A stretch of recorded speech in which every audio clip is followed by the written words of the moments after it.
Bab 3271 Selamatkan Aku. Menyaksikan hembusan energi yang mendominasi, Mileye tersenyum ringan, lalu mengibaskan lengan bajunya. Pedang biru gaibnya mengalami perubahan menjadi sinar pedang Tao yang seketika meluncur keluar. Seiring keluarnya pedang ini, berbagai makna pedang dunia dan jiwa pedang tiba-tiba menyebar di antara langit dan bumi. Dentuman. Tenaga yang begitu kuat seketika ditahan oleh pedang Mileye. Yel. Bayangan ilusi menatap Mileye, tiba-tiba menunjuk dengan jari. Dentuman. Sebuah sinar hitam tiba-tiba menyapu turun, dalam sekejap. Makna pedang dunia dan jiwa pedang Mileye seketika tenggelam terhisap. Mileye mengerutkan kedua matanya, tangan kanannya berputar, dan ruang waktu di tengah medan pertempuran seketika terlipat. Kemudian, dengan keras, ia melancarkan serangan maju. Dentuman. Cahaya hitam itu seketika hancur, sinar pedang menembus, seketika menebas bayangan ilusi tersebut. Di ujung anak tangga, bayangan ilusi meraih erat dengan tangan kanannya. Dentuman. Sebuah perisai cahaya hitam muncul di depannya. Dentuman. Perisai cahaya hitam ini dengan keras menahan serangan pedang menakutkan dari Mileye. Menyaksikan adegan ini, mata Mileye mengerut, merasa cukup terkejut. Lawan bisa menahan lipatan pedang yang mematikan ini. Bayangan ilusi tiba-tiba berbicara dengan lembut, Tuan Muda Ye, kemampuanmu telah meningkat cukup bani. Mileye tersenyum, ya. Bayangan ilusi menggeleng. Dengan kekuatan kamu saat ini, pergi ke dunia 0 derajat masih belum cukup. Aku sarankan kamu untuk berlatih lebih lama, lalu pergi ke dunia 0 derajat. Mileye termenung. Bayangan ilusi melanjutkan, aku bisa memberitahumu bahwa penguasa tiada batas yang pernah naik sebelumnya, masih berada di dunia 0 derajat sekarang. Mileye melihat bayangan ilusi, dan bayangan ilusi berbicara dengan ketenangan, kekuatan dia lebih kuat daripadamu sekarang, tetapi Bahkari dia pun tidak dapat mengalahkan klan Dewal. Jika kamu pergi sekarang, selain dari dipukul, kamu hanya akan tetap dipukul. Setelah diam sejenak, Mileye berbicara, bisakah aku pergi menyaksikan sendiri? Jika aku benar-benar tidak bisa mengatasinya, aku akan kembali. Bayangan ilusi bungkam. Mileye menatap bayangan ilusi, mari kita cari jalan tengah. Bayangan ilusi mengiyakan, baiklah. Mileye terkejut. Apakah orang ini benar-benar setuju dengan kesepakatan? Bayangan ilusi berbicara, aku memberi Tuan Muda Ye wajah ini. Di masa depan, jika aku membutuhkan bantuan Tuan Muda Ye, aku harap Tuan Muda Ye bisa membantu. Mileye tersenyum, tentu saja. Bayangan ilusi berbicara, naiklah. Mileye mengiyakan dan menuju ujung anak tangga. Kali ini, jalan buntu ditutup dan yang dia tempuh adalah jalan hidup. Sepanjang perjalanan, berbagai energi mengalir ke dalam tubuhnya, meningkatkan napasnya dengan cepat sungguh luar biasa. Tidak lama kemudian, ketika Mileye tiba di depan bayangan ilusi, napasnya telah mencapai tingkat yang sangat menakutkan. Bayangan ilusi berbicara, Tuan Muda Ye, jika kamu menghadapi musuh yang terlalu kuat, panggil aku. Nama aku Nazel, saat aku mendengar panggilan kamu, aku akan membuka pintu menuju dunia bawah untuk kamu. Mileye mengiyakan ringan, terima kasih banyak. Bayangan ilusi mengiyakan, Tuan Muda Ye, silakan. Mileye mengiyakan dan langsung masuk ke dalam pintu.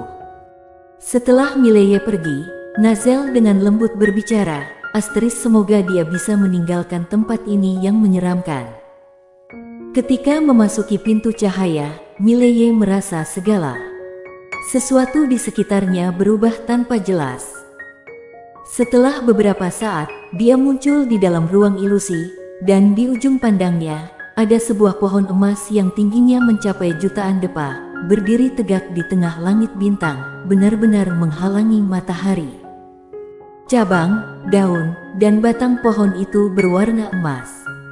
Mileye berbicara pelan, "Pena kecil, apakah ini pohon dewa legendaris?" Pena kecil menjawab, "Ya. Di bawah pohon ini, seseorang dapat menerima berkah dewa terawal. Di bawah berkah ini, takdir seseorang bisa mengalami perubahan yang luar biasa. Ada yang lahir dengan konstitusi biasa, namun setelah menerima berkah, konstitusinya bisa langsung berubah menjadi tubuh ilahi yang tak tertandingi.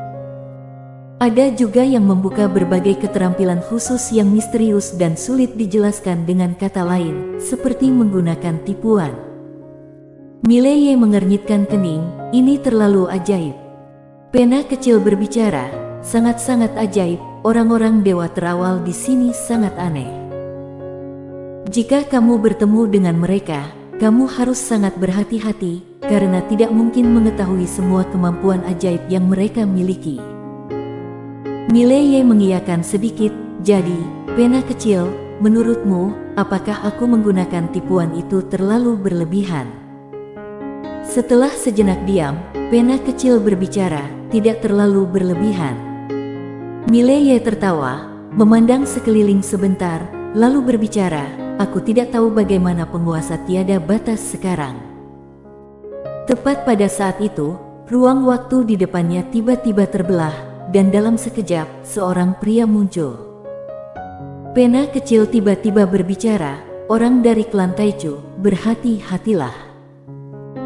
Mileye memandang pria di depannya. Pria itu mengenakan jubah putih berhias emas, kedua tangannya berada di belakangnya, tampaknya masih muda, sekitar 20-an tahun. Pria itu menatap Mileye, tersenyum dengan nada main-main, "Orang yang datang kali ini, kenapa begitu lemah?" Mileye tetap tenang. Tiba-tiba, pria itu berbicara, "Ayo, serang aku."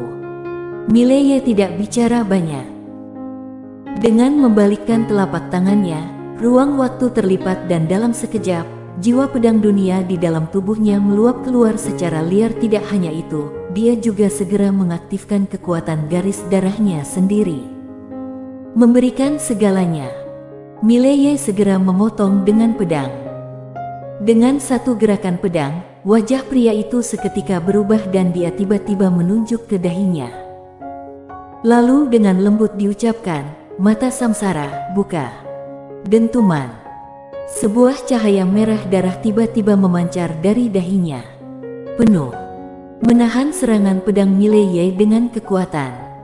Dentuman besar. Ketika dua kekuatan itu bersentuhan, guntur langit dan bumi menyala. Sebuah kekuatan yang menakutkan meletup tiba-tiba di depan keduanya. Dentuman besar. Dalam sekejap, keduanya secara bersamaan terpental. Kedua belah pihak berhenti setelah mundur puluhan ribu zang. Setelah berhenti, Mileye menatap pria di kejauhan, ekspresinya menjadi serius. Orang ini benar-benar kuat, kekuatannya dengan keras menahan serangan pedangnya yang telah memberikan segalanya. Di kejauhan, pria itu menatap Mileye, tersenyum ringan, "Cukup cakap. Mari, giliran aku."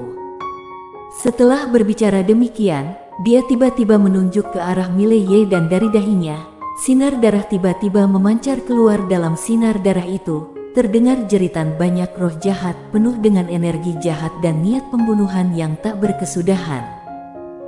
Menyaksikan adegan ini, senyuman kejam muncul di sudut bibir Mileye. Dia langsung menyerah pada perlawanan, membiarkan sinar darah itu menghantam tubuhnya. Namun, dia mengaktifkan kekuatan garis darah iblis gila. Dentuman besar. Ketika sinar darah itu menghantam tubuh Mileye, dia justru mulai menyerap semua energi darah, energi jahat dan niat pembunuhan yang ada di dalam sinar darah itu. Menyaksikan adegan ini, pria Taichu di kejauhan terpaku. Mileye menutup kedua matanya, seluruh tubuhnya gemetar tanpa henti. Saat ini, garis darah iblis gila dalam dirinya bekerja dengan sangat liar. Menelan. Sejenak kemudian, Mileye perlahan membuka kedua matanya dan di dalam kedua matanya terlihat merah darah. "Lanjutkan, lanjutkan." Pria Taichu menatap tajam ke arah Mileye, "Kamu bisa menelan cahaya samsara milikku." Mileye tiba-tiba menghilang dari tempatnya, seberkas cahaya pedang melintas dari tengah medan pertempuran. Pria Taichu mengerutkan kedua matanya, tiba-tiba berubah menjadi cahaya emas dan menghilang dari tempatnya. Dentuman besar. Di tengah medan pertempuran, cahaya pedang dan cahaya emas meledak dengan hebat. Gelombang kejut yang kuat langsung memaksa kedua orang itu mundur dengan keras. Harus diketahui bahwa ruang waktu di sini sangat kokoh. Kekuatan mereka sama sekali tidak memberikan dampak pada ruang waktu sekitarnya. Setelah kedua orang itu berhenti, tangan kanan Mileye terbuka lebar, lalu dia sekali lagi dengan keras melipat ruang waktu. Dalam lipatannya yang gila, kekuatan yang mengerikan terus berkumpul dari tangannya. Di kejauhan, pria Taichu menyaksikan adegan ini dan matanya juga menjadi lebih serius. Tanpa berpikir panjang, dia tiba-tiba bergegas ke depan. Dalam loncatan ini, cahaya emas tak terhitung jumlahnya muncul. Pada saat ini, Mileye menunjukkan senyuman kejam. Dia melangkah maju, memegang pedang biru gaib dan dengan tiba-tiba melakukan satu potongan ke depan. Ses! Sebuah cahaya pedang tiba-tiba meletus dari depan Mileye. Yel! Dentuman besar. Pria Taichu langsung dipaksa mundur puluhan ribu sang oleh serangan pedang Mileye. Ketika dia berhenti, Mileye langsung menyerang ke arahnya lagi dan kemudian sekali lagi memotong dengan pedangnya. Dentuman besar. Cahaya pedang turun, membuat pria Taichu mundur lagi, namun dalam proses mundurnya, dia tiba-tiba membuka mata ketiganya. Dentuman. Sebuah sinar darah sekali lagi menyambar ke arah Mileye dan kali ini, Mileye tidak memilih untuk melawan, sebaliknya, dia membiarkan sinar darah itu menghantam tubuhnya. Dentuman besar. Garis darah iblis gila diaktifkan dan langsung menelan abis sinar darah itu. Menyaksikan adegan ini, ekspresi pria Taichu menjadi sangat buruk. Serangan andalannya sama sekali tidak berdampak pada lawan di depannya. Setelah menelan abis sinar darah itu, aura Mileye kembali meledak. Dia menghirup napas dalam-dalam, lalu kembali mengangkat pedangnya dan meluncur menuju pria Taichu. Menyaksikan adegan ini, wajah pria Taichu seketika berubah. Dia tidak memilih untuk melarikan diri, melainkan langsung menghadapi serangan Mileye. Pada saat ini, Mileye yang telah mengaktifkan garis darah iblis gila memiliki kekuatan yang mengerikan, dan kekuatannya semakin meningkat. Dentuman besar. Seiring dengan ledakan cahaya pedang Tao, pria Taichu sekali lagi terpental keluar oleh serangan Mileye. Namun, pada saat dia terpental, Mileye kembali meluncur ke arahnya dengan pedang yang diangkat. Pria Taichu menunjukkan senyuman kejam dan dia mengangkat kedua tangannya secara hampa. Dalam sekejap, sekelilingnya tiba-tiba meletup dengan cahaya emas yang tak terhitung jumlahnya. Dalam sekejap, cahaya emas itu langsung menyelimuti Mileye yang datang menerjang. Suasana hening sejenak. Dentuman besar. Tiba-tiba, bersamaan dengan dentuman yang bergema, cahaya emas meledak tiba-tiba. Kemudian, seberkas cahaya pedang Tao melesat keluar dan memotong tubuh pria Taichu. Dentuman besar. Pria Taichu langsung terlempar puluhan ribu zang jauhnya, sementara seluruh tubuhnya retak dan darah berwarna emas mulai mengalir keluar. Menyaksikan adegan ini, wajah pria Taichu langsung berubah menjadi sangat kejam. Dia tidak pernah menduga bahwa dia akan terluka oleh seseorang dari dunia bawah dan bahkan terluka sebegitu parah. Ini adalah suatu aib yang tak terlupakan. Pria Taichu mengamuk dengan marah, membuang keluar api kemarahannya. Setelah itu, tanpa memedulikan luka-lukanya, dia kembali menuju Mileye dalam serangan. Serangan ini disertai oleh banjir cahaya pedang yang tak terhitung jumlahnya. Namun, bersamaan dengan sinar pedang Tao yang melesat, pria Taichu langsung terlempar. Kali ini, ketika pria Taichu berhenti, Tubuh fisiknya langsung terbelah, hanya menyisakan jiwa berwarna emas. Pada saat ini, Mileye memanfaatkan peluang untuk mengejar, bersiap untuk mengakhiri hidup pria Taichu secara menyeluruh. Menyaksikan Mileye meluncur ke arahnya, mata pria Taichu tiba-tiba menyusut dan dia dengan marah berteriak, "Selamatkan aku!" Deng! Tiba-tiba, ruang waktu di depan pria Taichu terbelah dan segera setelah itu, sebuah jari terulur dan mengetuk pedang Mileye.